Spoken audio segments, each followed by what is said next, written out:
My name is Laura Secor. I'm one of the clinic managers at the Outreach Clinic. I'm also an education co-director. I don't know that there is such thing as a normal day here, but today, for example, the only clinics we have running are the medical clinic and the legal clinic, and then the pharmacy. So our patients come in, usually have to wait for an hour at least in the waiting room. They can see social work there. And the front desk kind of keeps track of them and pulls out their chart.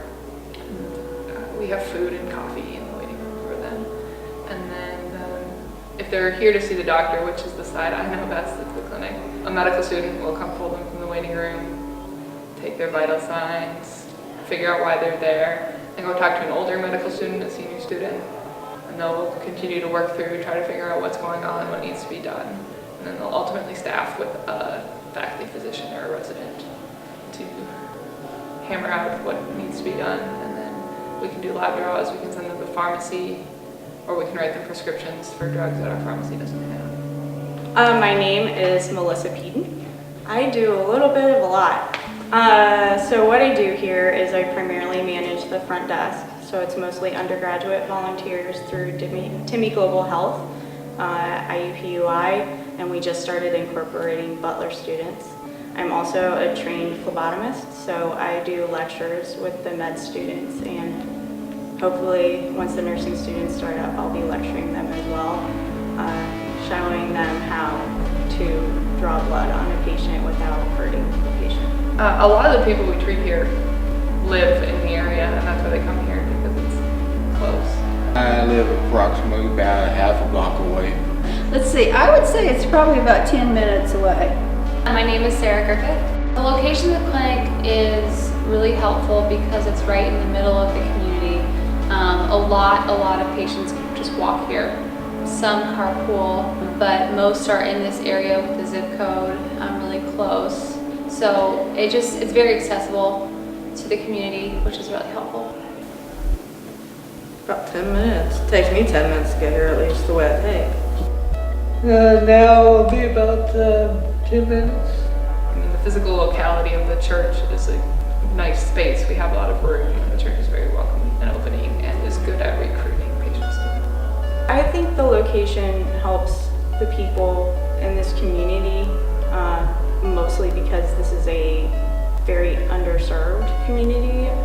A lot of the people here don't have health insurance. A lot of the people here don't know how to get to a doctor or can't afford a doctor or any real basic health care that every individual should have. So having this clinic here gives them that ability. They can come in, they can see somebody, they can get their basic care, like for diabetes or hypertension or you know standard diseases that you see in every community. Oh, they helped me with my blood pressure. I was getting some work done on dental down at the other clinic down the street, and my little dental student told me to come here, and so I did, to get some blood pressure medicine because my blood pressure was too high to get the work done, and I didn't even know I had blood pressure problems. And I got right in and got the medicine, and I've been on it ever since. So my blood pressure is a little bit more regulated now.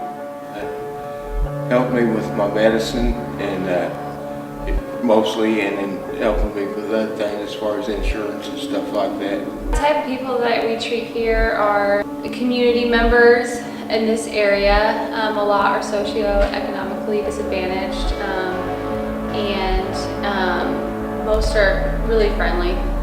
Very grateful for having some medical care here, and the types of cultures, types of people range all over the place for different types of medical needs.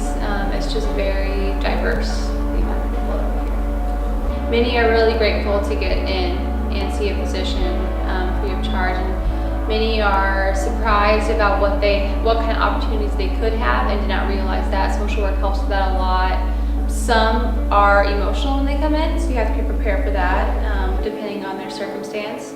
Others are patient, others are impatient. So it's just, you have to be very flexible. But what we're doing here is a great thing. So They love us.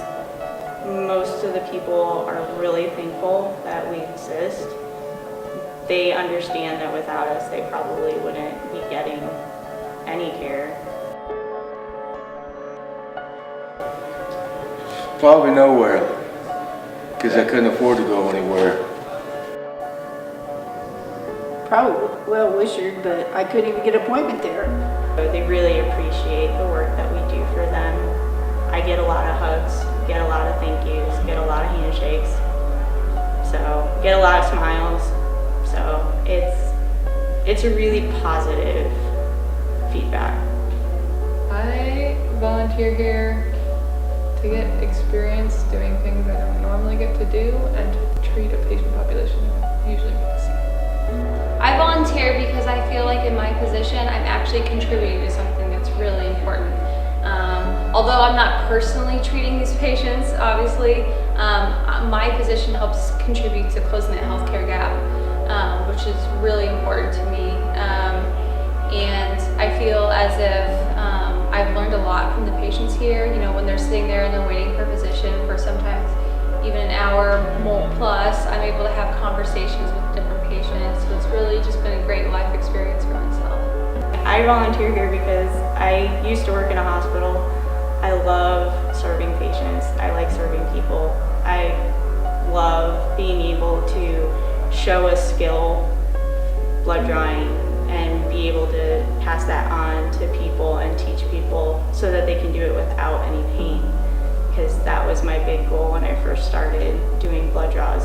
And hopefully once I become a med student and in that position, then I will teach them even more. So, and they teach me, so that's another reason. But I really love this community and